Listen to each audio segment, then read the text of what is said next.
Well, hey, and welcome again as we are doing the One Bible Challenge. We are focusing on reading one chapter of the Bible a day. We're going to look at one verse, and then from there, we are going to try and notify or look at identify one action so we can go and live that out. If you are following, I did miss yesterday. Yes, I did.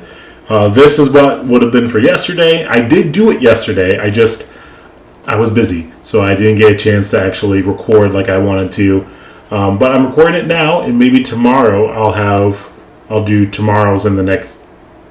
I'll do today's and tomorrow's in the same day. So we'll see if I get caught up. If not, that's okay, because while yes, it's good for us to do it every day. The other piece of it is that it's hard to do it every day, and so we want to just do the best we can to keep moving forward. So we are in Hebrews chapter 12. Hebrews chapter 12 is what we are reading today. Again, as always, I'm reading my trusty, handy-dandy New King James Version Bible right here. We're reading that. It's a New King James. I love it. It's beaten up, highlighted over, and it's great. Okay, so Hebrews chapter 12. Therefore, we also, since we are surrounded by so great a cloud of witnesses, let us lay aside every weight and the sin which so easily ensnares us, and let us run with endurance the race that is set before us, looking unto Jesus, the author and finisher of our faith, who for the joy that was set before him endured the cross, despising the shame, and has sat down at the right hand of the throne of God. For consider him who endured such hostility from sinners against himself, lest you become weary and discouraged in your souls. You have not yet resisted to bloodshed, striving against sin, and you have forgotten the exhortation which speaks to you as to sons. My son, do not despise the chastening of the Lord, nor be discouraged when you are rebuked by him. For whom the Lord loves, he chastens, and scourges every son whom he receives. If you endure chastening, God deals with you as with sons. For what son is there whom a father does not chasten? But if you are without chastening, of which all have become partakers, then you are illegitimate and not sons. Furthermore, we have had human fathers who corrected us, and we paid them respect. Shall we not much more readily be in subjection to the Father of spirits and live? For they indeed for a few days chastened us as seemed best to them, but he for our profit, that we may be partakers of his holiness. Verse 11. Now no chastening seems to be joyful for the present, but painful. Nevertheless, afterward it yields the peaceable fruit of righteousness to those who have been trained by it. Therefore, strengthen the hands which hang down, and the feeble knees, and make straight paths for your feet, so that what is lame may not be dislocated, but rather be healed. Pursue peace with all people and holiness, which no one will see the Lord, without which no one will see the Lord. Verse 15, looking carefully, lest anyone fall short of the grace of God, lest any root of bitterness springing up cause trouble, and by this many become defiled. Lest there be any fornicator or profane person like Esau, who for one morsel of food sold his birthright. For you know that afterward, when he wanted to inherit the blessing, he was rejected, for he found no place for repentance though he sought it diligently with tears. For you have not come to the mountain that may be touched, and that burned with fire, into blackness and darkness and tempest, and the sound of a trumpet and the voice of words, so that those who heard it begged that the words should not be spoken to them any more. For they could not endure what was commanded. And if so much as a beast touches the mountain, it shall be stoned or shot with an arrow.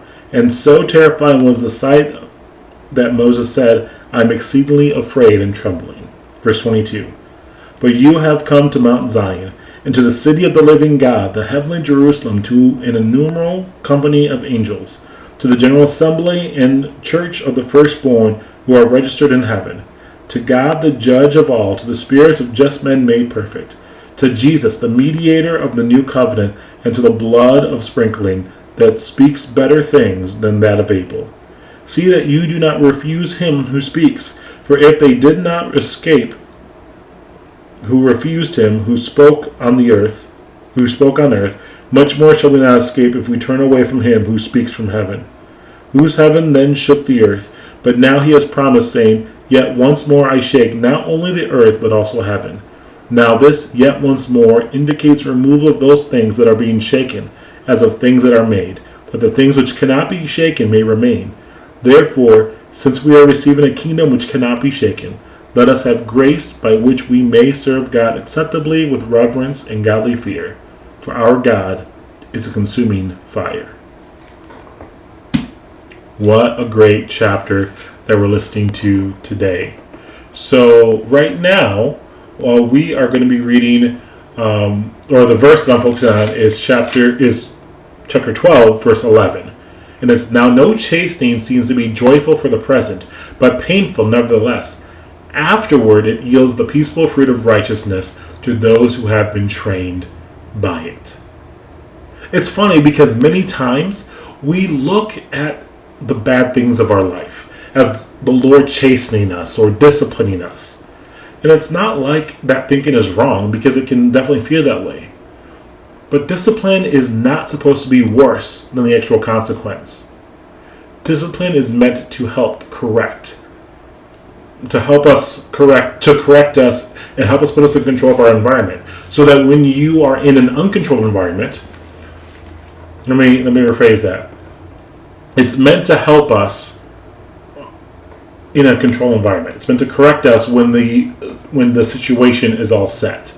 So basically what that is kind of means, so that when we are in an uncontrolled environment and things are going crazy, you know what to do. The chastening is there to help correct us so that we develop the right habits. That is why you can develop peace. Because you develop the habits that keep your senses about you, your wits about you, when the world seems to be going to hell in a handbasket. It is important that we take this correction and we focus a lot more on just making sure that we do the little things that we need to do, and we feel that correction, so that way we stay in the faith, we stay moving forward. So a great instance of that, I know I was rambling on a little bit, so I apologize, but a great instance I'm trying to explain here is like in the military.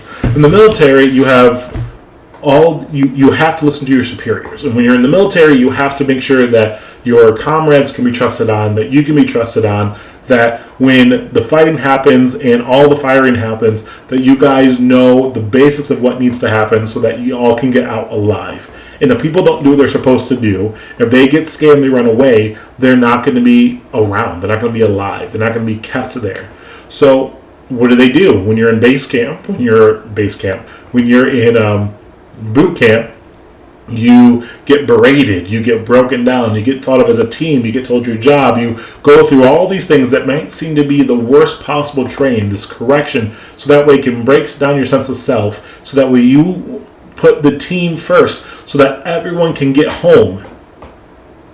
And that's kind of what it's like when we say the chasing the Lord gives us the peace. When we're in the church, when we are following God, we're going to have these things that happen that seem like they're the end of the world, but they really are not the worst consequences. They're not going to lead to death. They're not going to lead to destruction. They're not going to lead to our entire family dying. What it's going to lead to, it's going to lead to when crap hits the fan, you're going to be able to focus on doing the things that are going to lead to life, helping protect others that lead to life. And we need to make sure that we take that time, so that way as we read the Word and we are convicted by what God has said, what that's going to do is that's going to grow in us what we need, so we can start to, when times are tough, when everyone thinks that times are tough, we know what we need to do, and it's second nature to us. It's a part of who we are. So let's always continue to focus and search forward on what God is. So my action is, honestly, what are some of the things that you tend to go off the deep end, or you tend to forget who God is or forget who you are when those things happen? Do you get angry at your spouse? Do you get angry when things don't go your way at work? Do you get frustrated or sad or depressed when you get bad news?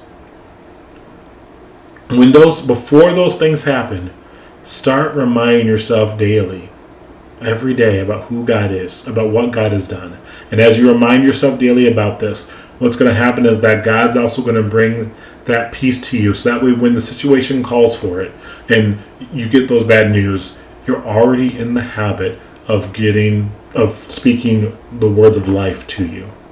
So I encourage you, focus on that, keep going for that, and I'm rooting for you because you're my brother and sister in Christ. We are family, and when you win, I win.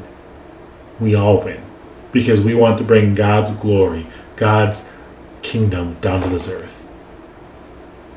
Thank you so much for listening, and I hope this is helpful for you.